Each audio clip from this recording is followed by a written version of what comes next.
করবে, মাইকিং করবে বা যে কোনো উপায়ে তাকে তার হারানো গৃহ তাকে ফিরিয়ে দেওয়ার চেষ্টা সে রাখবে। এই তো ব্যাপার আমাদের এখানে।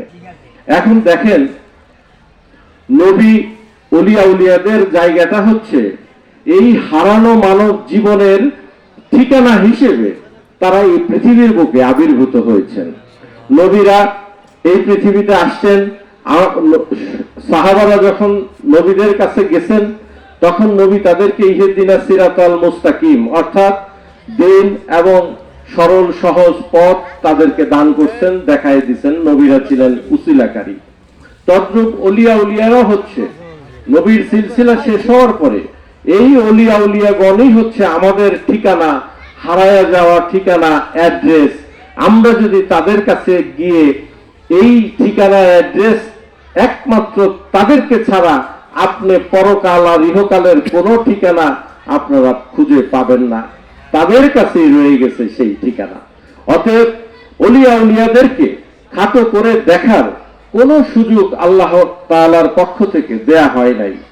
শুধু মণ্ডলী, আমরা এই আলোচনাটা থেকে যেইটুকু জানতে পারলাম যে আমরা হারানো মানুষ, এই বিশ্বজোড়া মানুষগুলি হারায় গেছি। এই হারানো মানুষগুলির ঠিকানা হচ্ছে বর্তমান যুগের ওলিয়া উলিয়াগণ। অতএব আমাদের নীতিনৈতিক ভাবে প্রস্তুতি নেওয়া উচিত যে এই হারানো জীবনটাকে কোনো একজন অলির কাছে গিয়ে সঁপে দেওয়া। অলিরা কি? অলিরা হচ্ছে আল্লাহর কাছে আপনাকে আমাকে পরিচয় করায় দেওয়া যে এই পথ ধরে তুমি হাঁটো, তাহলে তুমি আল্লাহর নৈকট্য বা আল্লাহর দয়া তুমি লাভ করতে পারবে। এইটুকু হচ্ছে ওনাদের কাজ। ওনারা পথ দেখায় দেন এবং আমরা সেই পথ ধরে চলি এবং তাদের হুকুম আহকামগুলিকে মেনে চলার চেষ্টা করি। শুধু মণ্ডলী, এইরকমই একটি বিষয়, যতক্ষণ পর্যন্ত আপনি আমি আমরা আল্লাহর সন্তুষ্টি অর্জনের জন্য কাজ না করব ততক্ষণ। দেখেন, রাসূলের একটা হাদিসে মানসুক, আমার বলতেই হয়, এটা না বললেই নয়। হাদিসে মানসুক, রাসূলুল্লাহ সাল্লাল্লাহু আলাইহি সাল্লাম একদিন মসজিদে নববীতে সালাত আদায় করার সময় সালাত শেষে মিম্বারে পৃষ্ঠদেশ দিয়ে তিনি তার সাহাবীদের উদ্দেশ্যে বললেন, শোনো সাহাবাগণ, তোমরা বেহেশতে যাবে না দোজখে যাবে আল্লাহ তোমাদের জন্মের পূর্ব হইতেই লিপিবদ্ধ করে রেখেছেন। সংখ্যা দেয়া আছে। যেহেতু হাদিসটা হাদিসে মানসুক বলা হয়, এই হাদিসটার মধ্যে বলে দিছে যে তোমরা কে বেহেশতে যাবা আর কে দোজখে যাবা আল্লাহ সুবহানাহু ওয়া তাআলা পূর্ব থেকেই লিপিবদ্ধ করে রেখেছেন। সাহাবারা এই কথাটা শোনার পরে রাসূল সাল্লাল্লাহু আলাইহি সাল্লাম এই কথা বললে তিনি চলে গেলেন তার গৃহে। এখন উপস্থিত সাহাবারা চিন্তা করলেন যে এই যে আমাদের হাবিব এই কথাটা বললেন যে আমাদের পূর্ব থেকেই জান্নাত জাহান্নাম লিপিবদ্ধ করে রেখেছেন আল্লাহ সুবহানাহু ওয়া তাআলা, তাহলে আমাদের ইবাদত বন্দেগী করে কি লাভ?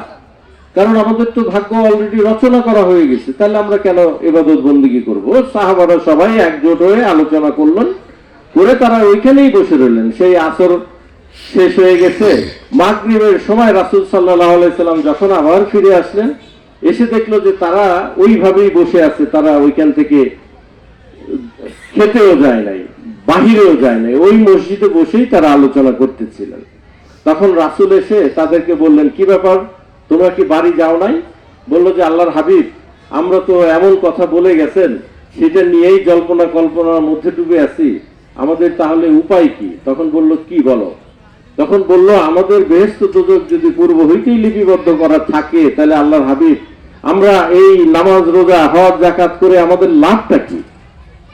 তখন তিনি রাসূল সাল্লাল্লাহু আলাইহি সাল্লাম এই হাদিসটাকে আবার সংস্কার করে দিলেন, কি যতক্ষণ পর্যন্ত তুমি বেহেশতে যাওয়ার কাজ না করবা ততক্ষণ পর্যন্ত তুমি বেহেশতে যাইতে পারবা না, যতক্ষণ পর্যন্ত তুমি জাহান্নামে যাওয়ার কাজ না করবা ততক্ষণ পর্যন্ত তুমি জাহান্নামে যাবা না। এইটাকে হাদিসে মানসুক বলা হয়। অর্থাৎ ওই অংশটা, পূর্ব নির্ধারিত অংশটা কেটে দিয়ে বর্তমান অংশে নিয়ে আসলো যে যা আমল করবা সেই আমলের বিচারে তোমার যদি জান্নাত থাকে সেই জান্নাতে তুমি যাবা, আর যদি জাহান্নাম থাকে সেই জাহান্নামেই তুমি যাবা।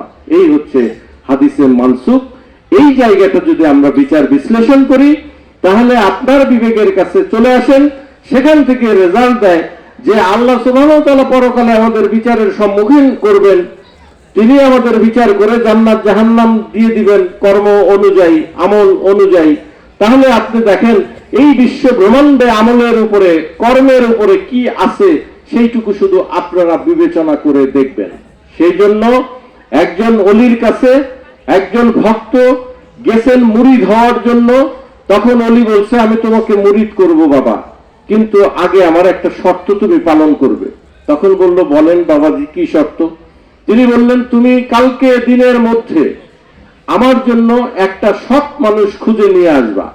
যদি একজন সৎ মানুষ আমার কাছে নিয়ে আসতে পারো তাহলে তোমাকে আমি বায়াত দেব। তখন তিনি কি করলেন?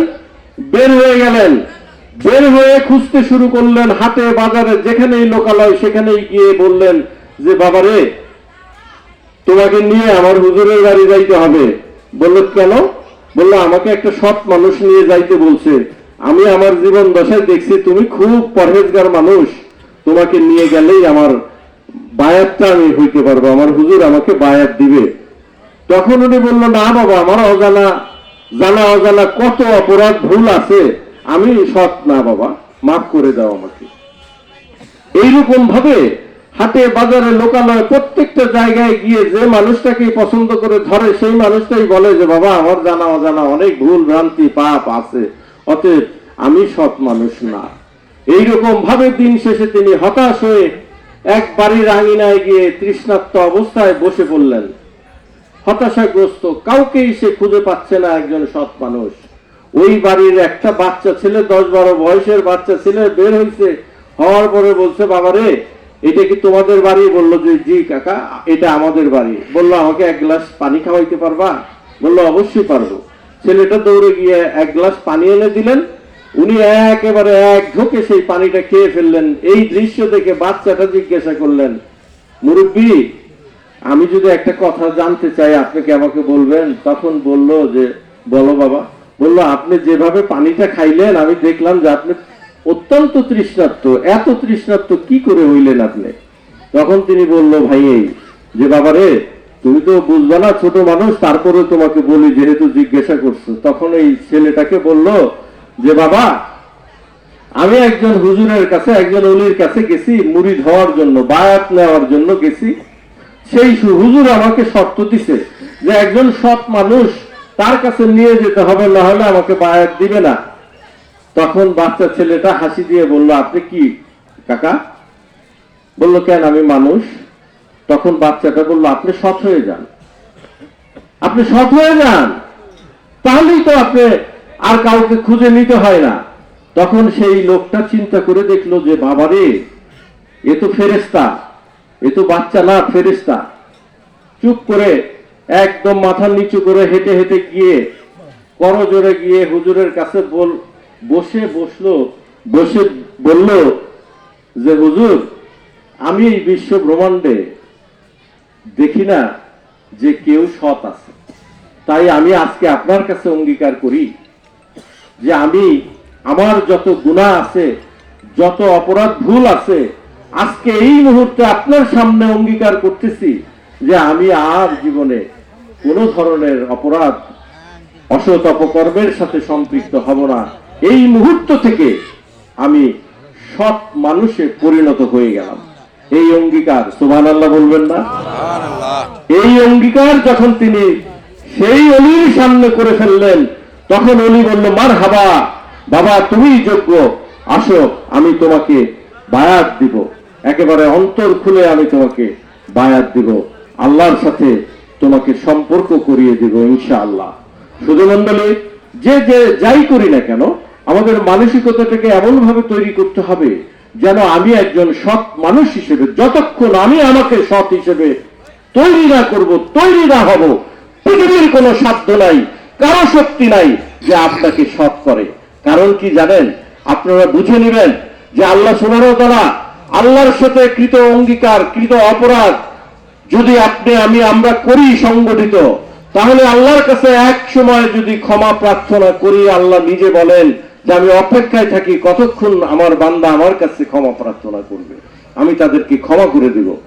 এই অপেক্ষায় থাকেন আল্লাহ সুবহানাহু ওয়া তাআলা। কিন্তু আল্লাহ বারবার নিষেধ করেন যে এক মানুষ আরেক মানুষের সাথে যদি অপরাধ করে আর সেই মানুষ যদি তাকে ক্ষমা না করে, আল্লাহ সুবহানাহু ওয়া তাআলার পক্ষ থেকে পরিষ্কার বাণী দিয়ে বলে দিয়েছেন যে সেই মানুষটা যতক্ষণ তোমাকে ক্ষমা না করবে আমি আল্লাহও তোমাকে ক্ষমা করতে পারবো না। সুবহানাল্লাহ বলে। তাহলে দেখেন শুধু মণ্ডলী, আমরা যেভাবে চিন্তা করি না কেন, এই পৃথিবীটা আমাদের জন্য ক্ষণস্থায়ী, দীর্ঘস্থায়ী না। সকল প্রাণকে এই মৃত্যুর স্বাদ গ্রহণ করতে হবে। তাই এই মৃত্যু দিবসকে ভয় করে আমরা যেন সবাই সৎ হয়ে যাই, সবাই আল্লাহর মনোনীতদের অন্তর্ভুক্ত হয়ে যাই। আজকের এই মহতী মাহফিলে আমরা প্রার্থনা রাখবো, আমরা এই কামনাই করব যে এই মাহফিল থেকে উঠে গিয়ে আজকের পর থেকে আমরা সবাই অন্যায় অপকর্ম থেকে নিজেকে বিরত রাখবো বা হব। সালাতের শর্ত কিন্তু এইটাই বাবাজি, ভাই যারা বোন পর্দার আড়ালে শুনছেন, আমি আপনাদের পরিষ্কার করে বলে দিতে চাই যে সালাতকে আমরা প্রতিষ্ঠা করার জন্য আল্লাহর পক্ষ থেকে নির্দেশ পেয়েছি। শুধু মণ্ডলী, সেই সালাত তখনই প্রতিষ্ঠিত হবে যখন আপনি নিজে শুদ্ধে পরিণত হবেন। তাই তো বলেন ওলিয়া উলিয়াগণ, নিজেকে নিজে করো বিশেষ তৈয়ার, অমনেই খুলে যাবে হৃদয়ের দ্বার। আপনি আমরা যদি তৈরি হই আল্লাহর পথের প্রতীক হই, অবশ্যই আপনার জ্ঞানের দরজা উন্মুক্ত হয়ে যাবে। আপনি পিছনেরটাও দেখতে পারবেন, আপনি সামনেরটাও দেখতে পারবেন। শুধু মণ্ডলী ভাই, আরো সুন্দরভাবে আমি বলে দিতে চাই, মরবেন, মরার পরে বেহেশত দোজখ যা কিছু আছে পাবেন, কিন্তু আমি বলবো আল্লাহ রাসূলের কথা অনুযায়ী আপনারা এই জমিনে অহংকারী বাদ দিয়ে আপনারা জিন্দা মরায় পরিণত হয়ে যান। আমি আপনাদের আল্লাহর শপথ করে, চন্দ্র সূর্যের শপথ করে বলতে পারি, যদি আপনারা জিন্দা মরা হয়ে যান, জীবিত থেকে মৃতের ন্যায় এই পৃথিবীতে এই আল্লাহর জমিনে বসবাস করতে পারেন, তাহলে আপনারা সমস্ত কিছু একেবারে আল্লাহ থেকে শুরু করে বেহেশত দোজখ সমস্ত কিছু আপনারা এই জিন্দা মরা অবস্থায় দেখতে পাবেন। আর সেই মরা দেহে পরিবর্তন করলে, সেই মরা মরলে আপনারা কিছুই দেখতে পারবেন না, কিছুই বুঝতে পারবেন না, কিছুই জানতে পারবেন না। এই মানব জীবনটা আমাদের বৃথায় চলে যাবে। তাই বিনীতভাবে দিশারি দরবারের পক্ষ থেকে আমার এই শ্রদ্ধাভাজন ভাই, তিনি একজন অলির দ্বারস্থ, তাই তার আশীর্বাদ আমাদের সকলের জন্য একটা গুরুত্ব বহন করে। এই মানুষটাকে আপনাদের দায়িত্ব হচ্ছে সহযোগিতার হাত বাড়িয়ে দেওয়া। এই কারণে বলছি যে তিনি মরে গেছেন জীবিত থেকেও মৃতের ন্যায় বসবাসকারী হিসেবে। তাই প্রত্যেকটা মানুষকে আমি অনুরোধ করব, নিঃসন্দেহে আমরা আশরাফুল মাখলুকাত, আল্লাহ সুবহানাহু ওয়া তাআলার ঘোষণা কোনোদিনই বৃথায় যেতে দিব না। এই অঙ্গীকার আমরা সবাই করব। মনে রাখবেন, চোর, গুন্ডা, বদমাইশ, খুনি কখনো আশরাফুল মাখলুকাত হতে পারে না। আশরাফুল মাখলুকাত তিনি হন যিনি আল্লাহর মনোনীতদের অন্তর্ভুক্ত হয়ে জীবন ব্যবস্থা পরিচালনা করেন, তিনিই হচ্ছেন আশরাফুল মাখলুকাত। তাই মহতী মাহফিলে আজকে আমরা অঙ্গীকার করব আল্লাহর কাছে যে, হে আল্লাহ, তুমি আমাদেরকে তোমার পথের প্রতীক হিসেবে মনোনীত করে নাও। আমিন। ওয়া আখির দাওয়ানা আলহামদুলিল্লাহি রাব্বিল আলামিন। আর রহমানুর রহিম। আসসালামু আলাইকুম ওয়া রাহমাতুল্লাহি ওয়া বারাকাতুহু।